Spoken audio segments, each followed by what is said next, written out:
प्रिय विद्यार्थियों, मैं डॉक्टर शालिनी मूलचंदानी, सह आचार्य एवं विभागाध्यक्ष हिंदी विभाग, राजकीय डूंगर महाविद्यालय बीकानेर। आज हम एमए उत्तरार्ध के तृतीय प्रश्न पत्र भाषा विज्ञान के अंतर्गत अर्थ विज्ञान पर चर्चा करेंगे। भाषा विज्ञान के अंतर्गत अर्थ विज्ञान या शब्दार्थ विज्ञान सिमेंटिक्स शब्दों के अर्थ से संबंधित विधा है। अर्थ विज्ञान अर्थात अर्थ का विज्ञान, इसमें भाषा के अर्थ पक्ष का वैज्ञानिक अध्ययन और विश्लेषण किया जाता है। शब्द के उच्चारण से जिसकी प्रतीति होती है वही उसका अर्थ है। भाषा वैज्ञानिक दृष्टि से अगर हम देखें तो अर्थ किसी भी भाषिक इकाई, वाक्य, वाक्यांश, रूप, शब्द, मुहावरा आदि को किसी भी इंद्रिय जैसे कान, आँख आदि से ग्रहण करने पर जो मानसिक प्रतीति होती है उसी को अर्थ कहते हैं। अर्थ की प्रतीति दो प्रकार से होती है। पहले आत्मानुभव से, जैसे मिठास, गर्मी, सर्दी आदि, और दूसरा पर अनुभव से, जैसे जहर। अर्थबोध के साधन 8 हैं। पहला व्यवहार, दूसरा कोश, तीसरा व्याकरण, चौथा प्रकरण, पांचवी व्याख्या, छठा उपमान, सातवां आप्तवाक्य और आठवां ज्ञान का सानिध्य। अर्थ परिवर्तन की दिशाएं 3 होती हैं: अर्थ विस्तार, अर्थ संकोच एवं अर्थादेश। अर्थ विस्तार, एक्सपेंशन ऑफ मीनिंग। अर्थ का सीमित क्षेत्र से निकलकर विस्तार पा जाना ही अर्थ विस्तार कहलाता है।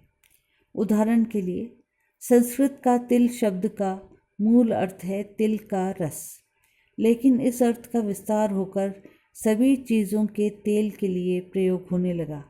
सरसों, मूंगफली, मछली, सांप और मिट्टी, इन सभी के लिए तेल शब्द का प्रयोग होता है। अन्य उदाहरणों में हम ले सकते हैं कि सब्जी का अर्थ है सब्जियां, हरा। तो पहले पालक, धनिया, भिंडी आदि के लिए इसका प्रयोग होता था। अब सभी रंगों की सब्जियां इसके अंतर्गत आती हैं। श्री गणेश शब्द का अर्थ होता है प्रारंभ करना। आजकल किसी भी प्रकार की कोई भी कार्य अगर हम शुरू करते हैं तो उसको श्री गणेश से ही शुरू करते हैं। गवेषणा का अर्थ होता था गाय की खोज। आज किसी भी प्रकार की खोज के लिए गवेषणा शब्द का प्रयोग होता है। प्रवीण का अभिप्राय पहले जो वीणा बजाने में कुशल होता था उसके लिए प्रवीण शब्द का अर्थ होता था। आज किसी भी कार्य को करने में अगर व्यक्ति कुशल है तो उसे प्रवीण कहा जाता है। इसी प्रकार कुशल शब्द, जो कुश एक विशेष प्रकार की घास लाने में प्रवीण होता था, उसे कुशल कहा जाता था। आजकल अगर किसी भी विषय में अगर कोई निपुण है तो उसे कुशल कहा जाता है। अर्थ संकोच, कॉन्ट्रैक्शन ऑफ मीनिंग। इसमें अर्थ की परिधि पहले विस्तृत रहती है, फिर संकुचित हो जाती है। उदाहरण के लिए मृगया, विद्यार्थी, मंदिर, पिल्ला, द्रविड़ में बच्चा और हिंदी में कुत्ते का बच्चा, और पंकज। अर्थादेश, ट्रांसफरेंस ऑफ मीनिंग। एक अर्थ के लोप होने तथा नवीन अर्थ के आ जाने को अर्थादेश कहते हैं। इसमें शब्द के प्रधान अर्थ के साथ प्रचलित गौण अर्थ ही कभी कभी अधिक प्रचलन में आ जाता है। उदाहरण के लिए असुर, पहले ये शब्द देववाची था और बाद में राक्षसवाची हो गया। वर का अर्थ पहले श्रेष्ठ हुआ करता था और अब दूल्हा अर्थ में इसका प्रयोग किया जाता है। जंगा, घुटने के नीचे के भाग को बोला जाता था पहले, और अब घुटने के ऊपर का भाग जंगा कहलाता है। अर्थ परिवर्तन के कारण बल का अपसरण, जैसे उपाध्याय से ओझा, गोस्वामी से स्वामी। वातावरण में परिवर्तन, भौगोलिक और सामाजिक एवं प्रचलन संबंधी वातावरण के कारण भी अर्थ में परिवर्तन हो जाता है। नम्रता प्रदर्शन के कारण भी अर्थ में परिवर्तन हो जाता है, जैसे अपने घर को गरीब खाना कहना।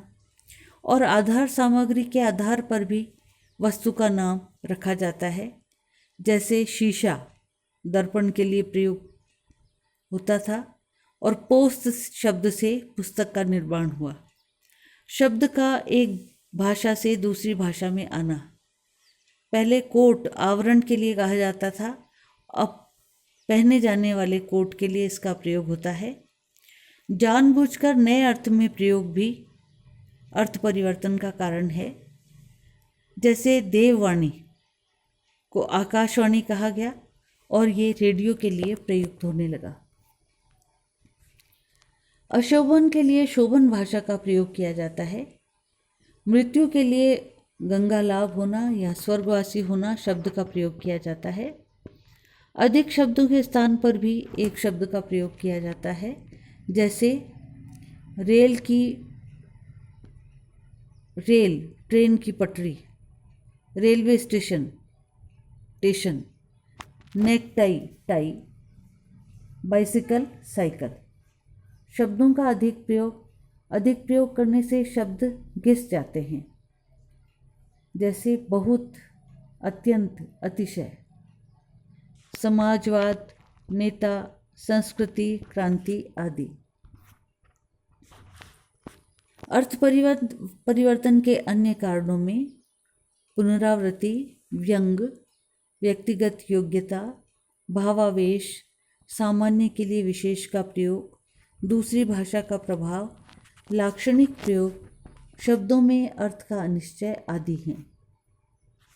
धन्यवाद मित्रों, आशा है आपको वीडियो पसंद आया होगा। मेरे चैनल को लाइक और सब्सक्राइब अवश्य कीजिएगा।